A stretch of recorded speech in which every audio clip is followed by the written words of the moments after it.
Gentlemen, way to go. Trail 24. Over these last 24 weeks, you've done some amazing things. You've put on your armor. You've understood what your chainmail is. You have your core intact. You've turned in your knighthood plan.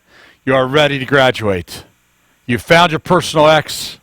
You know where you're supposed to be heading. You have felt the call of God. All of those things come together right here because you know that you're in a war. And in every war, there are battles. And in every battle, there are battle maps. And those maps are from a perspective greater than the warriors. Those maps are the generals. Those maps are the ones given by the ones that see the whole picture. Somewhere on every battle map, on some battle map somewhere, your X is. Somewhere where you are designed to go will fit something bigger than us. For the next few minutes together, we're going to start to talk about strategies in our life. They're going to help us understand where we fit in a much bigger picture, not just globally, cosmically from God, where He is looking at the battles. You see, there are battles everywhere, guys. There are battles because we're at war. We're at war with a world that's cursed, a force that fights against us, an enemy is trying to destroy us, and shadows that are rotting us from within, destroying that which is important. We are at war, guys. Now, up until now, I've been building you and me into sort of personal fighting units. That we would be warriors. The clarity of a knight would be the kind of guy that's going to move forward and accomplish what we're designed to do. That's what we've been working on. And way to go. With your knighthood plan put in, with you saying, okay, here's where I am. Now I want to expand something. Remember how we talked about when you had an inner voice and you were called to an X? Well, you also have this inner voice that is called to an X because there's a God calling you to the X. He is seeing something bigger than you because He's meeting you at the X. Guys, on this battle map, maybe your X would have been if you lived back then during that particular battle. Maybe there's another battle map that you can't see yet that your X is on, that what you're called to do, what you're designed to do, fits something bigger. For a few minutes, I want us to start thinking about this. I want us to start thinking about what's the bigger thing in my life?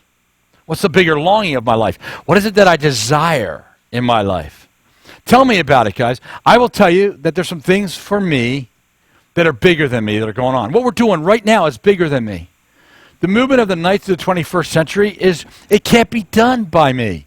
There's a team of guys that are creating what you're experiencing right now. It's bigger than me. It's bigger than all of us. It actually starts to become, I'm a player in something bigger. And guess who knows what that battle plan is? Guess who knows it? Trail 24, we call it battle plan because what we're going to do is we're going to get in touch with God and see what He's seeing. Get the bigger picture. Now, how are you going to do that? You have to find out, what are you part of, or what are you being called to that's bigger than just your X, that your X will impact, but it's bigger than you can imagine. Tell me the longing of your heart that is more noble than you actually feel you're able to dream. Dream beyond your wildest dream. Not for a retirement house in the Hamptons somewhere. Not so you can live off your existence in a rocking chair, but you can go out with guns blazing. You can go out with as a warrior as you were designed to go out and accomplish things way beyond what you thought you were able to accomplish. Not in your strength, but being part of a bigger movement of God. What did that fit? For me, there are two areas. As we've been walking through this, we've been walking through these areas in some ways that I think sometimes maybe you've been getting a glimpse of. Let me give you mine too. No, it could be more than that. These are just the two that really call me. Number one, I've always wanted to communicate, you know, and now it's become to communicate to men. That is so much a part of what I am, and the movement of Knights of the 21st Century moves right into that. The other is I have a tremendous desire to see people meet my Savior Jesus Christ and get their spirits alive. Both the Knights of the 21st Century and the church that I'm part of, LCBC, is part of that. Knights of the 21st Century started as a small movement of guys, a couple hundred guys, and now it's growing to what you're experiencing now. LCBC did the same way. First time I ever came in contact with LCBC, the church I'm part of, it was about 250 people, less than 20 years ago. We're now well over 10,000 people, growing dramatically, all because it's part of a larger movement of connecting people's hearts to Christ. Now, when those two things come together in my life, I go, wow, I'm part of something bigger. I can't possibly do either of those things. In fact, I don't lead either of them. David Ashcraft leads our church at LCPC. Amazing visionary, one of the best visionaries I've ever met. And Roy Smith, who has written the Knights of the 21st Century material that I have the opportunity to create and present to you. That stuff that he's done is part of a much larger vision. He is not only a visionary, but while David has a passion for people that need to come to know Christ, Roy has this passion for people at every level of especially the hurting and wounded people, and to move them forward. And that those two passions kind of come together on a much bigger level. I'm part of something bigger than me. But actually, to be honest with you, those two guys I just mentioned are part of something bigger than them. They are also part of a battle plan. The map you see behind me, the map that's there, you need to understand there are maps like that throughout history, and there are maps like that right now where the battles are raging that God's calling you to. Here's what I want you to do. I want you to actually, just for 10 seconds, 15 seconds max, I want you to think, what is it that you could be part of that's bigger than you, greater than you, more noble than you? It will involve helping people. It'll involve making a difference in life. It might be spiritual. It might not be. I don't know where you're at. I don't know what your journey is, but it will have something to do where you go, wow, there's something I would like to be part of that makes all the difference. It might be meeting a needy person's desire. It might be caring for somebody that nobody else cares for. It might be leading the upper crust of people to a higher level of thinking so they become more noble. I don't know what it is. I want you just for 15 seconds to do that. So right now, 15 seconds, dream bigger than your ex. Dream bigger than who you've been to this point in your life, starting to connect with the battle maps of God. 15 seconds.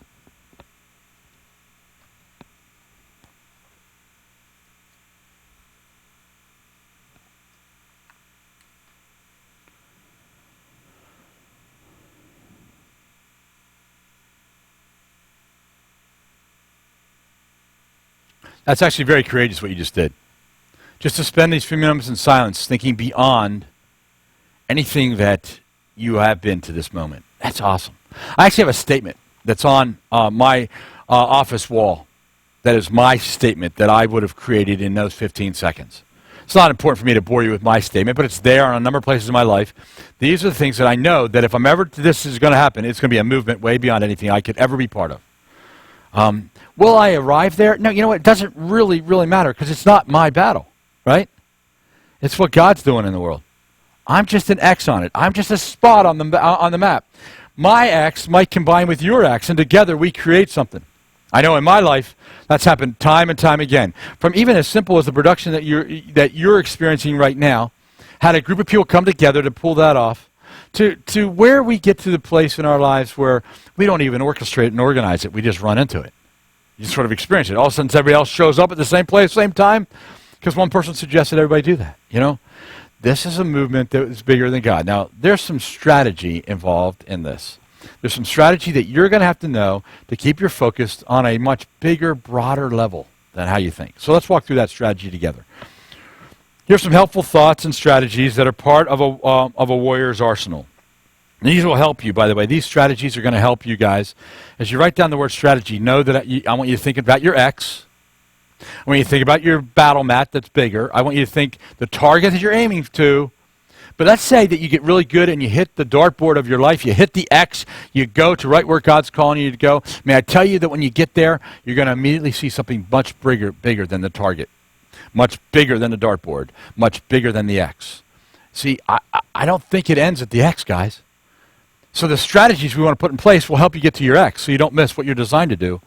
But I think when you arrive at your X, you're going to see something so much bigger. So here's what you're going to take a look at. A couple strategy points. Number one, any behavior that is helpful to the achievement of a goal on a particular occasion may not necessarily be helpful in achieving another goal at another time. You need to understand that what's been effective up until that point. Now, that very long Roy sentence needs to be understood as basically this. There are ruts that you and I get into. And just because we were in this rut and it worked last time does not necessarily mean it's going to work this time. Guys, you need to be willing in your strategy to start to look for new alternatives. Because, guys, it's bigger than us. You start to head towards your X and you get bumped off course, you might have to find another way in. Number two. Any plan that is chosen has two benefits. It leads to the goal and provides feedback. Anything you and I do that as moving forward in our plan is going to lead to two different wings. One, it's moving towards the X. But let's say as you go to move towards the X, you get hit and you get knocked off course. The battle was bigger than you thought it was. You didn't see that one coming. In fact, what hit you had nothing to do with where you were going. It just knocked you off. That's feedback. That feedback will give you some insight. Feedback, goal. Feedback, goal. That's why you turned in a knighthood plan. It was to help you think in terms of where you're targeting on your X. Remember, though, when you arrive at the X, there's a bigger battle map. You're just one dot on the overall plan. You're not being used. One of the most exciting things about you understand your knighthood, you're not being used, you're making a difference. Being used, you feel like there's what good is it? Making a difference means there's every good. It's worth everything. Look at number 3. Positive strategy involves making a choice between several behavioral options. Several different options that are involved in our life. You have that opportunity in any strategy. You're going to look at what kind of actions you might take that are different this time than last time. This one might be very cerebral. It might be very emotional. This one might be just almost reactionary. You have to almost let your quick instincts and genetics just kind of take over. Maybe this one, all it means is you sit down and you reflect for a few minutes. Keep understanding that your strategies will alter. Your strategies are going to move a little bit. Why are you having strategies? Because what you're trying to do is hit your X. Why are you trying to hit your X? Because as you do, you join God in the bigger battle map, the bigger battle plan that's before us. Next one to consider is this. A positive strategy often involves a delay of gratification. A positive strategy often involves a delay of gratification. So often in our life, I think that we do something that we don't see the outcome of. A great example of that right now is my son going through chemotherapy. Chemotherapy in some form or another is killing something by its very nature. Hopefully the cancer, if there are any cancer cells left in kill, I know the tumor's been removed, but if there are any cancer cells left, hopefully that's what it's doing.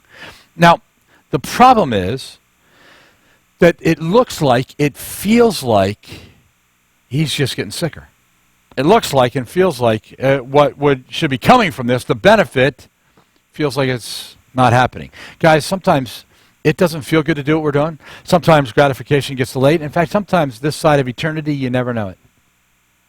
Let's say, I have one of my sons is struggling right now in his walk with God. And as a result of that, his core is a little messed up. Amazing guy, one of my favorite people on earth. But he's struggling through something. Let's say right now I fall over dead. And I never see him become all that I long for him to become. The desire of my heart as I'm moving doesn't happen in my lifetime. Doesn't mean it won't happen. Just means that I might have missed it. And you know what? I think sometimes we have to be confident in our strategy to say, you know what, if I never make the X, I'm okay with that. If life gets cut short, I'm okay. I'm sort of planning for, in essence, to get there, but I'm also planning to cover it if I don't. That's part of the journey. It's going to make you a major part of the map that God is creating for the battle that you and I are faced with. Look at the next one. Most successful strategies require a shift in thinking from me to we, team, in order to be achieved. In order for you to have a good strategy, you're going to have to be willing to shift from we to a team, from me to a team concept. I give you each week, this is the last one, 24 warriors. I saved actually one of my favorites for the last one. His name is George Patton. I don't know why he's my favorite. Maybe because one of the first movies I can remember seeing as a kid, military movie besides Dirty Dozen in a theater, was Patton. Patton was this kind of confusing, foul-mouthed, tough leader. Patton was a tough leader. Remember I mentioned MacArthur last time? MacArthur, his troops were sort of slovenly in their care. Patton made his tank commanders wear ties and be clean-shaven in battle.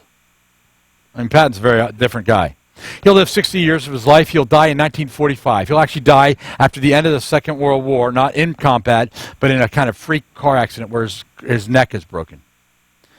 Patton is an interesting leader. He was kind of a frail kid growing up. Matter of fact, I think it was his aunt and maybe his mom, a few people, read to him Bible stories of great warriors and things from Greek mythology just to try to toughen him up a little bit. He was just kind of this frail kid. As a result of that, he developed something. I'm going to read for you something that he developed. These are some characteristics of his life.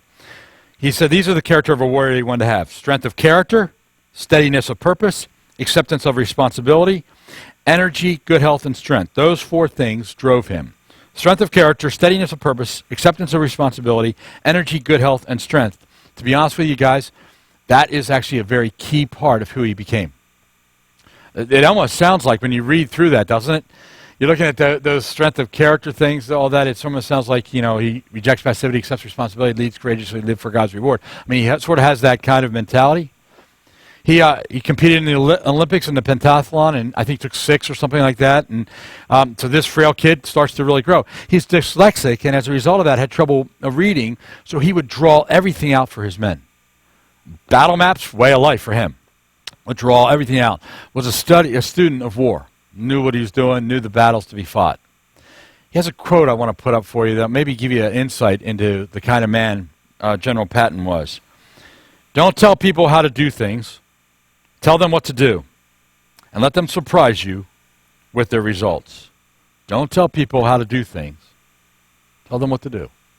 Let them surprise you with the results. It's interesting. Here's what he said. One time he was sitting with his men, and they're all, I guess, in a mess tent or something, and they're his key leaders. He says, "You want to know how we're going to lead, gentlemen?" And he takes a spaghetti noodle, a single noodle, and he drops it on a plate. And he gets behind it, and he starts to push it. And all it just becomes is just this massive spaghetti noodle, right? He goes, "We will never lead from behind. We will always lead from the front." And then he grabs the noodle and he pulls it and it goes straight. Powerful thing. What he's saying is, guys, I'm going to tell you what to do. I'm going to give you the freedom to do it, but you're going to know what you're going to do. You're going to see the map. You're going to see the vision. You're going to see beyond your moment. So you can call your men up to it. Guys, this is what this is all about today. Developing strategy that's bigger than us, global, cosmic, beyond our world, letting us see what God sees, and us joining it. As you get involved in this, guys, you will start to lead.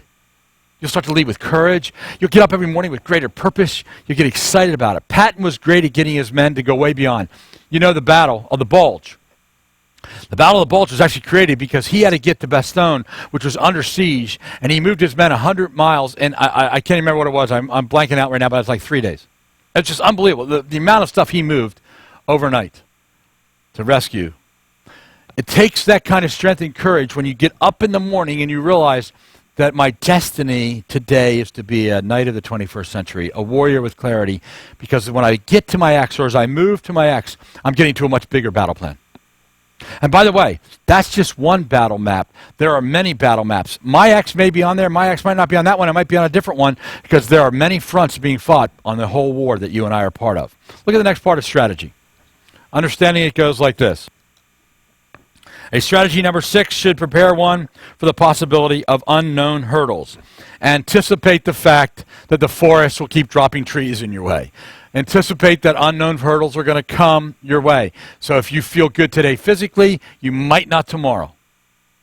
If things emotionally and socially are going well for you, they might not tomorrow. Guys, if economically you feel like you're in a good place, they might not tomorrow. If your past hasn't caught up with you, it might tomorrow. There's certain things that are consequences from things we've done, right? Guys, be prepared for hurdles. Start to anticipate those hurdles. As a matter of fact, wise men not only anticipate them, but they make sure they've made provisions for them. Guys, if you had some things from your past you've done that are wrong, and you're just kind of hiding out, hoping you never get caught, as simple as, let's say you haven't paid your taxes and you're sort of hoping you don't get caught, maybe you need to go back and deal with it. Wise man on his way to his ex doesn't want to give a hurdle that he's created. There's going to be a lot of hurdles that you have nothing to do with or come in your life. Take a look at the ones that you have created. Now be wise in that. Use your core. Make good decisions in that decision-making process so you know what to do and not to do. Because as you walk through the past, you and I need to make sure that we're not allowing hurdles that we've created to stop us on the mission that we now have. Look at the next one, number 7. Few strategies go completely as planned, which requires the ability to adjust and not personalize the detours. Few strategies are going to not go the way you want. So you're moving towards your X, you believe you're being obedient to God. Don't get personal about it when it doesn't work right. Don't think that God's rejecting you. Don't think that you've screwed up. Don't think that you're not valuable. Don't believe the lie of the detour. Sometimes the detour is just teaching you another way. Sometimes you're moving in the wrong direction. Sometimes it's that you have an enemy that's fighting against you. Don't personalize it. Get up and keep going. Remember we talked about warriors? Falling and fleeing warriors are not engaged in the battle. When you get hit and all you want to do is just give up, you got to get back up, guys. Don't personalize it. It's not personal. The God of the universe will not leave you. He will not forsake you if you've connected to him through Christ. His longing is to love you and be with you, whether you have connected with him through Christ or not.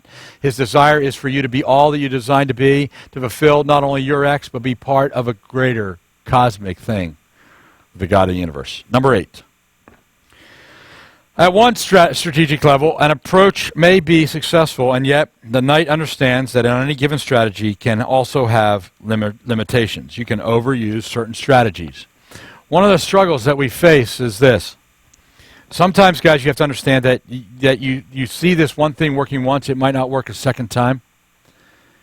Sometimes something you have nothing to do with or taking place here. It's like a detour, but sometimes it's the fact that I kind of look at this differently. In your nightly news, there's a guy by the name of Caleb. He's actually my favorite guy in the Bible other than Jesus. Not just because my third son, Caleb, who's struggling with cancer, is named Caleb, which his name means the bold one. His verse is from Caleb. Caleb had a different spirit and followed God wholeheartedly. It isn't just because of that. The man Caleb absolutely amazes me. It probably is the man I wish I was. I think Caleb of anybody knows where his ex falls on the battle map in his life. I think he clearly knew. He followed God wholeheartedly. He's 40 years of age. He's a leader of the tribe of Judah. There are 12 tribes in the nation of Israel. 12 leaders go into the land to explore the land that God is giving the nation of Israel after pulling them from out of Egypt. Of the men who go in there, 2 of them, Joshua and Caleb, say, we can do this. This is what God's called us to do. 10 men see all the problems. Big cities, giants, all kinds of issues. And they say, we can't do this. The nation of Israel follows the 10, not Caleb and Joshua. So for 40 years, God says, you don't want to go in? I'll let you wander in a wilderness. It's interesting. If you don't want to follow God, God will let you not follow God. He'll let you live in some pretty miserable situations. Well, what happened for the nation of Israel as they wandered for 40 years? All of those 10 men and all the men who voted with them, so the 10 men, but all the guys who followed them, over the 40 years will die in the wilderness. 2 men will survive. One is Joshua. He will lead the nation of Israel into that land. And then 5 years after that, 40 years later, they go into the land, and then for the next 5 years, conquer the land. 5 years into that, the story of the nightly news that you have in front of you is Caleb going to Joshua and saying, I'm asking you now for the land that I've asked for. I'm asking you on behalf of my people, the tribe of Judah, that we can have Hebron, the hill country, where all the enemy, by the way, is at the strongest in his fortification, where all the giants are. He says, give me that land. I'm as strong now as I was 45 years ago. I've never lost vision. Give me my land. Now, he didn't say it in a nasty way. He said it with confidence. He knew what his ex was. Joshua, at 85 years of age, takes on the toughest opponents and wins the land. It says on 5 different occasions, Caleb followed God wholeheartedly. Followed God wholeheartedly. That's your ex, guys. That's being on target, responding to your inner voice, the call. And when you do that, guys, regardless of what happens, and if it doesn't work the way you thought it was going to go, we're going to get to land 40 years ago, 45 years later, go get it again. Come at it a different way, different attitude. I actually believe, gentlemen, that Caleb is a great example of what a knight of the 21st century looks like. Strong and willing to take on some difficult things. Phenomenal strategy. Let's look at another strategic point, number 9 in the journey. Strategic point number 9. A strategy needs a clear plan with short-term objectives and an end goal that should be written out before it's attempted. You need to have a strategic plan. There are 2 parts to mine. All right? You need to have goals. That's what you just did in your knighthood plan. You had goals, short-term goals. We call them SMART goals. These are goals that I can measure. These are goals that I can make sure I'm hitting. All right? That's how you know. That's how you're going to get feedback. Without that, it won't work, right? So I sort of know where I'm going with my ex. But you also need to know not only where you're trying to get to with your ex, you need to try to know where it fits in the bigger thing. I actually believe that I have my ex pretty well figured out. Now, God can change it and give me clarity, but I think I have my ex pretty much figured out. I'm pretty excited because I'm actually doing about 80% of what I long to do. Pretty excited about my life. Now, Here's the thing I don't know. Number one, I don't know how many days I have to live, so I don't know whether I get to 100%. That's one. Two, I don't know if I ever really hit on the X. But three, to be honest with you, my statement, my goal, my end game is actually bigger than my X. I believe that when I get to the X of my life, I will be able to see far bigger. I think there's movements involved. I think that there are lives changed. I actually believe that there's a call on my personal life that God's given me to do something bigger than I thought I could do. So I believe he has that for you guys. I actually believe that there's something bigger going on than you can possibly imagine. That's why spandex males keep settling for life when we have so much more to live. There's a battle going on, guys. Maybe this is yours. Maybe there's another one, but there is one that's yours. And when you hit it, you're going to see something bigger and greater than you could ever imagine. Look at the next one. Number 10. A strategic plan must have some proper amount of the proper amount of external resources in order to reach its completion. Underline the word internal. External resources. As you underline that word external, you underline it because, guys, you probably, number one, can't do it alone. Two, if you're under-resourced, almost every major military battle that took place, if you want to knock the end game out of the opponent, knock off his supply lines. This battle's in jeopardy if the supply lines get cut. You and I need to make sure we're resourced properly. So part of your getting ready for the journey is filling your backpack effectively, making sure that you have the supplies you're going to need, making sure that those that are following with you will have the same thing. The higher level of leadership you have, the more that follow, the greater the need for resources. So as you go through that, and I know when we say resources, we think of economic, but there's so many other kinds of resources that are needed to accomplish what you're able to do. Where we are technically, we can do things today that we couldn't have done 50 years ago. What we're experiencing right now has some resources that have taken place that didn't exist certainly a century ago, even a decade ago, as we move forward together. All right? Get resourced. Look at the next one. Good strategies begin with a courageous first step. Good strategies are going to begin with a creative nature that will cause you to be willing to move. That first step is the hardest step. So you know you took it 24 weeks ago or whenever you joined us in the journey here of Warrior, or if you've been Squire 2 years ago, whenever you entered this with us and you took that step, that was courageous. Now when you take that first step in every journey you make, now what we've been doing over this last year is getting us focused on where we need to head. Be courageous in taking that step. Because you took the step in, now you're going to take the step across. You're moving towards the battle map of your life. You're moving towards what you were designed to do. That each step is courageous. Keep that in mind in your strategy. Look at number 12. Good strategies have specific time requirements for completion. Good strategies have specific time requirements for completion. They might be because of your resources have a limit. You might have the days of your life have a limit. It might be that in order for me to know that I'm going where I need to go, I need to set a sort of a time goal.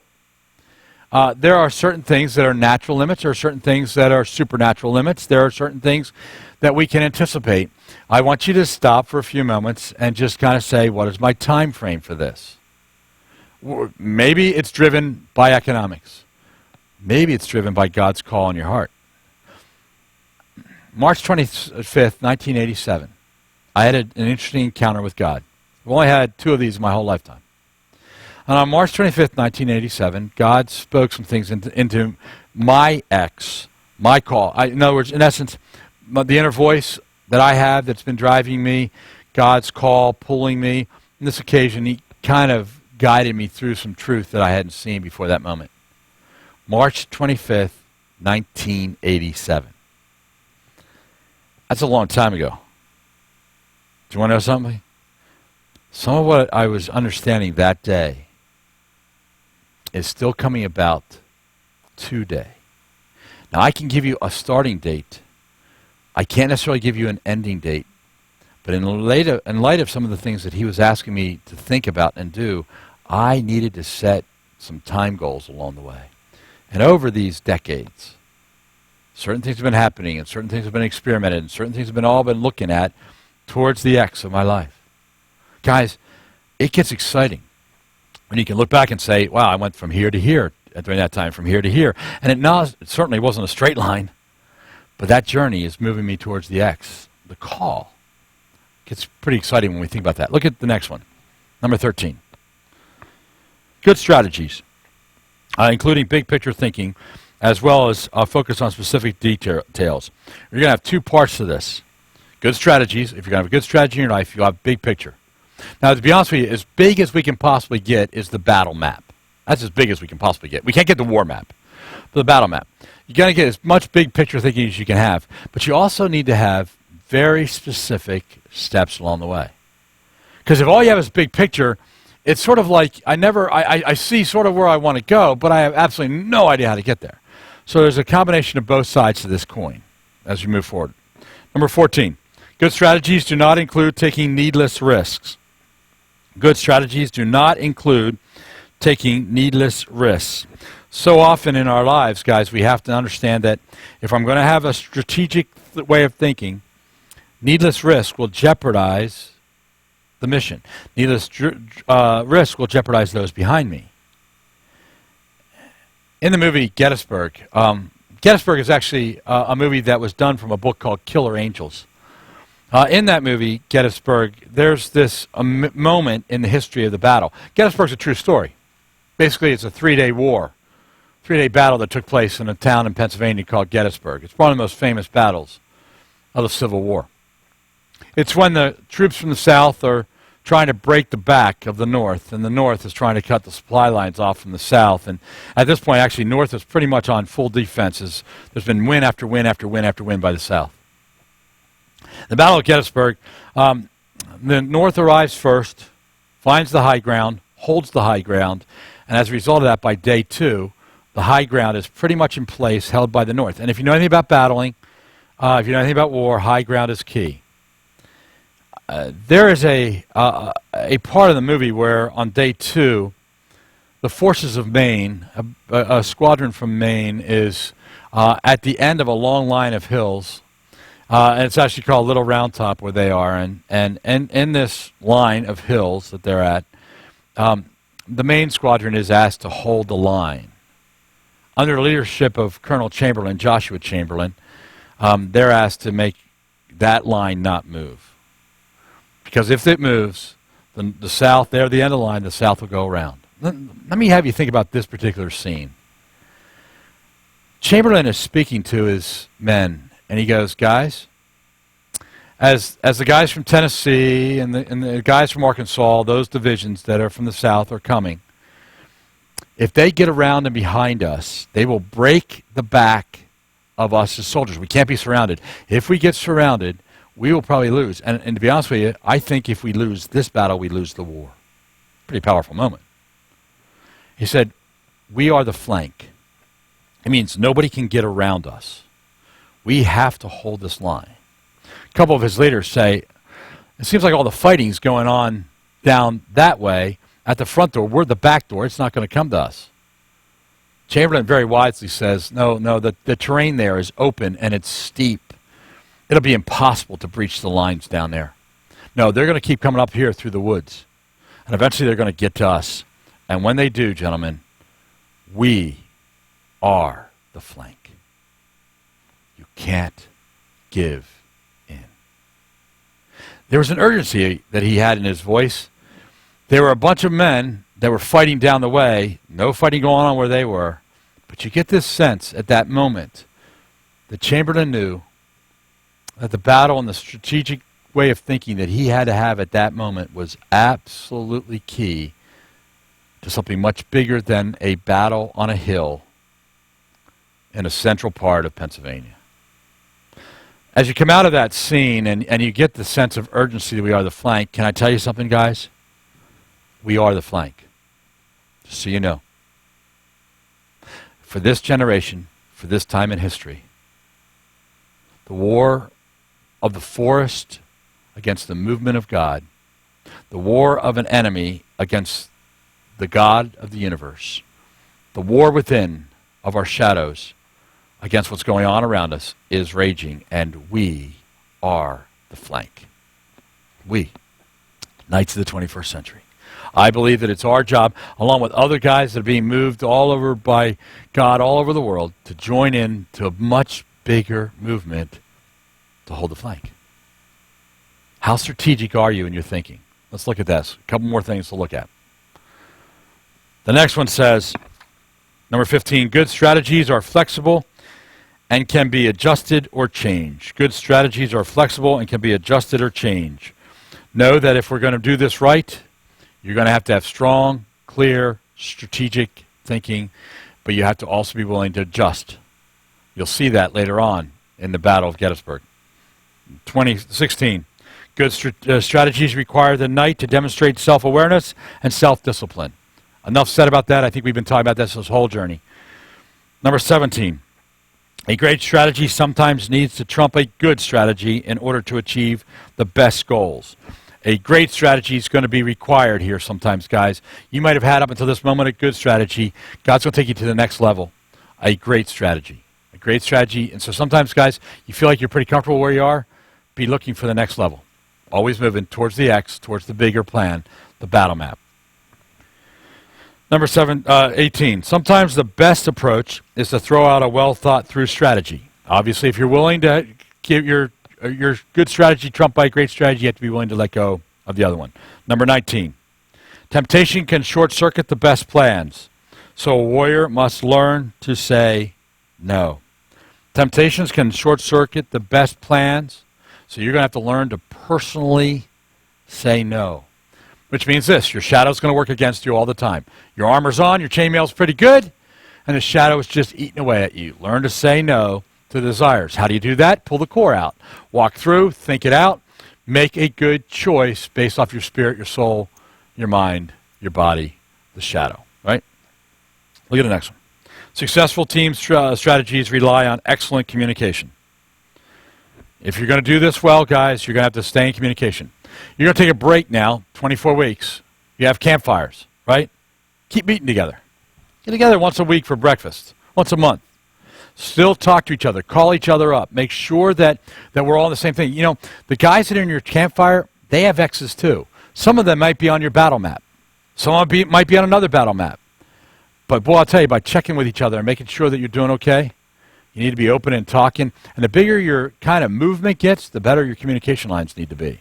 So don't abandon what you've been doing on a regular basis at your campfire. Look at number 21. Many great strategies fulfill a knight's calling through the sacrifice of his needs for the greater good. Many great strategies fulfill a knight's calling through the sacrifice of his needs for the greater good. I think I want to challenge you to stop thinking about retirement. I want to start challenging you to stop thinking about the good life. I want to challenge you to stop thinking about the toys. Now, nothing wrong. Nothing wrong with retiring. Nothing wrong with the good life. Nothing wrong with toys. I just want you to stop making that the driving point of your life. If they come, fine. But if your battle is going to get bigger than you, if you're 1X on a bigger battle map, then I think we have to think in terms of what a difference we're going to make in our own personal sacrifices. Good nights, as you well know, are about others, not about themselves. In essence, make sure everybody else eats before you eat. Make sure everybody else is cared for before you're cared for. And by everybody else, those are underneath your protection. Not the whole world, just those that are underneath your protection.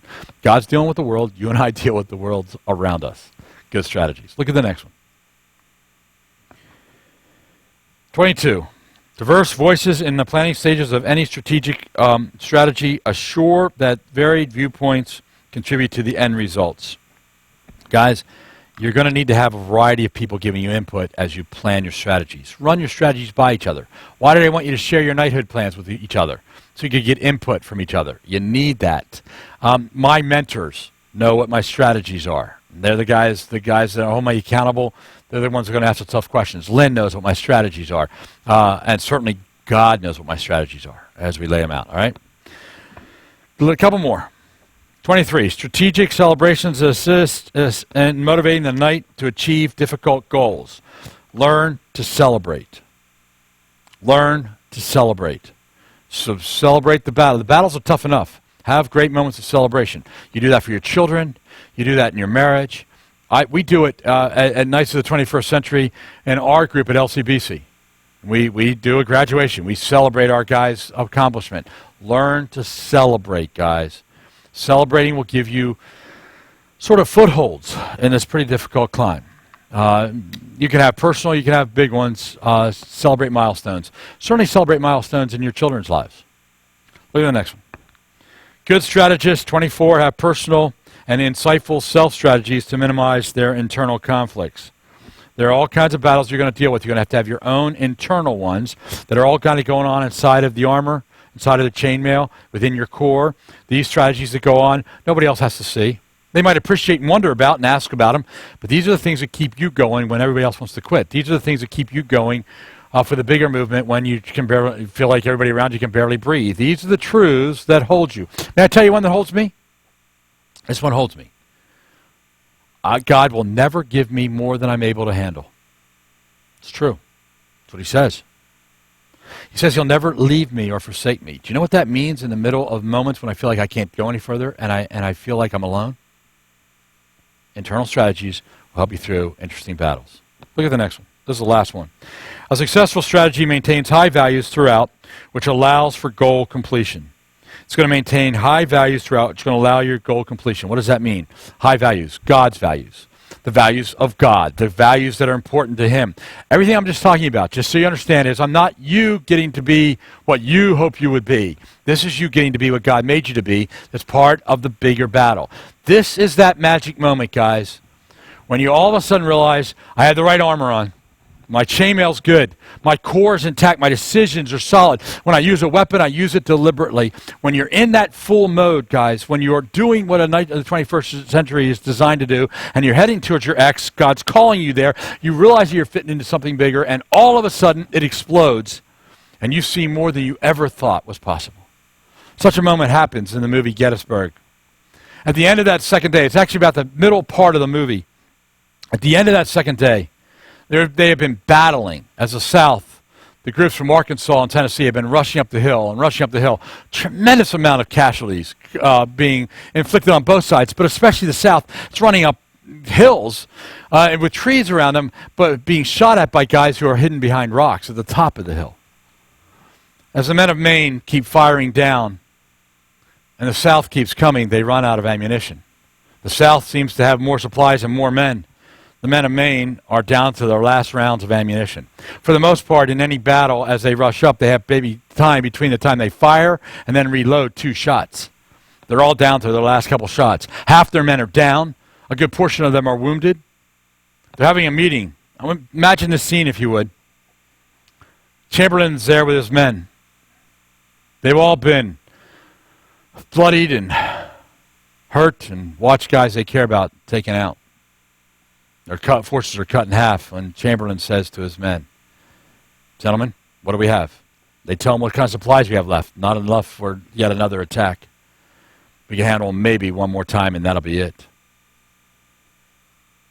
They say, "We need to withdraw. We need to flee." And Chamberlain goes, "It's not an option. We can't. Remember, we are the flank. We're going to have to stand here. Sir, we have nothing to fight with. We'll die." Chamberlain thinks for a moment and then says, "Gentlemen, we'll charge." They got to be tired. If we're tired, they're tired. They got to be low on energy. We'll charge.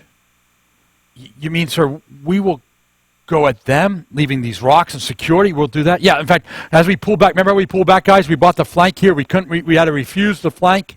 So we brought the men back, so we made like an L. And as the army came around us, they kept on having to fight us as we would hold the flank so they couldn't get behind us. We're going to swing it down like a door this time, guys. And when you get down to this level, we'll swing down into those men. You can see it in all their eyes. It sounds like a death trap. Sounds like an act of a desperate man. But to be honest with you, it's an act of a desperate man who has come to the place where he knows that something bigger than him is at stake. And so, when he yells, "Fix bayonets!" And all the men pull their bayonets and put them on the end of their rifles. They know they're leaving the security of the moment. They know the desperate hour of this moment. And when he turns to the bugler and says, charge, and the bugler blows charge, and the men start coming down, you are aware that you are watching something so magnificent, so much bigger, that history will be altered forever as a result.